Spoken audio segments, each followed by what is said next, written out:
જય જવાન જય કિસાન। ખેડૂત મિત્રો જુઓ, અમે આ ઉનાળો એક ખતરો કર્યો છે અડદ વાયાસ। આ એક ખતરા માટે જ વાયા છે, કેવા થાય છે કેવા નથી થતા એ જોવા માટે જ વાયા છે।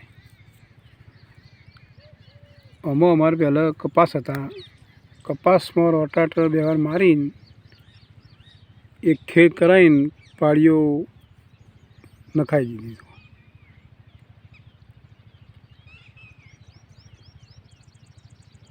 આમાં અમે અડધું બિયારણ સર્ટિફાઈડ લાવ્યા હતા અને અડધું બિયારણ ઘરનું, ગઈ સાલ ચોમાસું અડદ વાયા હોય એવી એમ કરીને 3 કિલો અમે અડદ વીઘામાં વાયા છે। પાયાના ખાતરમાં કોઈ કશું આલ્યું નથી। એવું લાગશે તો ઉપર પછી અમે નેનો યુરિયા, નેનો DAP આ આપીશું। ઉગ્યા પછી કેવા થઈશું એ વિડીયો તમને મોકલીશું। આ વિડીયો ગમે તો લાઈક, શેર, સબસ્ક્રાઈબ કરી દેજો।